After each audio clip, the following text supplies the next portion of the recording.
Moi, je suis Maude Perrault, la directrice générale de l'organisme L'Arc-en-Ciel. Donc, ici, principalement, qu'est-ce qu'on fait? C'est qu'on offre des services de répit-hébergement aux familles qui ont un proche, en situation de handicap chez eux, donc qui sont aussi proches aidants. C'est quand même important de dire leur rôle. Proche aidant et parents, souvent, c'est quand même deux tâches difficiles, donc on est là pour les épauler.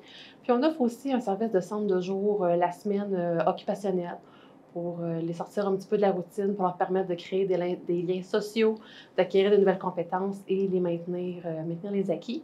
On a aussi bien d'autres services comme des activités de socialisation qui permettent de promouvoir la participation sociale. Donc, d'être une personne active dans la société, c'est vraiment important pour nous. Puis tout ça dans le but de développer l'autonomie et le maintien à domicile.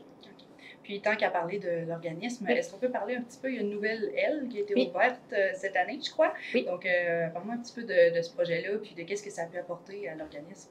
C'est un projet qui était sur la table depuis nombreuses années, là, même avant que moi je sois employée ici, puis qu'on a pu vraiment mettre la première pelletée de terre il y a maintenant presque quand même 1 an et demi, 2 ans qu'on a commencé ça. Il y a des petits retards comme dans bien des projets. Mais là, on est vraiment dedans en ce moment, quand c'est qu'on se parle de notre nouvelle salle de conférence.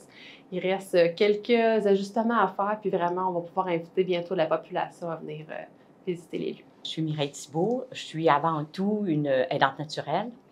Et une des personnes les plus précieuses de ma vie, c'est-à-dire membre de ma famille, utilise les services de la Maison L'Arc-en-Ciel depuis nombre d'années.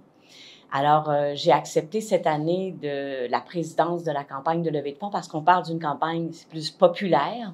On le sait, l'organisme, Maude et toute son équipe doivent assumer la mission de base, mais au-delà de ça, c'est important de faire une petite collecte de fonds pour les activités quotidiennes des usagers, parce que pour aider des familles ou pour aider des usagers, alors cette campagne de levée de fonds va servir à ça plus spécifiquement.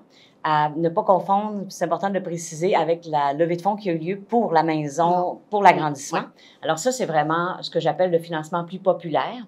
Elle se décline en 2 temps. Alors, il y aura la vente de billets, un billet pour 5 $ et 5 billets pour 20 $, où vous aurez la chance de vous mériter un paquet cadeau de livres d'une valeur de 250 $ offerts par Marquis Imprimeur de Montmagny ou 2 chèques cadeaux de 125 $ offerts par Emballage LM de Saint-François. Alors, nos 2 entrepreneurs, que ce soit Gino Labrie et Frédéric Jean, ont accepté de collaborer à cette campagne de levée de fonds. Alors, soit par des billets ou sinon, il y aura de la sollicitation directe aux entreprises que je ferai avec une petite équipe de bénévoles pour entrer en contact avec nos entrepreneurs et le monde politique, parce qu'on a eu la collaboration du député provincial, M. Mathieu Rivet, qui a accepté de nous aider au niveau politique un petit peu plus là, auprès des différents cabinets. Alors, c'est comme ça que notre campagne est lancée. Et pourquoi cette année? En 2003, cette année, on souligne le 20e anniversaire de la maison L'Arc-en-Ciel. En 2003, quand je suis arrivée en politique avec Norbert Morin, c'est le premier dossier que nous avions sur notre table de travail. On a travaillé avec un président exceptionnel qui a offert son corps et son âme pour collaborer à cette campagne, pour obtenir la maison. C'est M. Mario Dolan.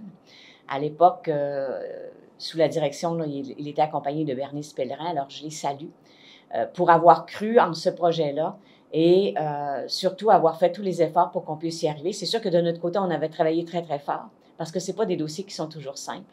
Mais au-delà de ça, aujourd'hui, 20 ans plus tard, on a cette maison-là avec une directrice qui est en place et toute une équipe pour accompagner nos usagers. Le tirage va avoir lieu le 9 décembre à 13 h sur la page Facebook de l'organisme en Facebook Live pendant notre partie de Noël des membres. C'est important d'y participer pour aider tous les usagers sans égard à l'âge parce qu'une situation de handicap peut arriver n'importe quand.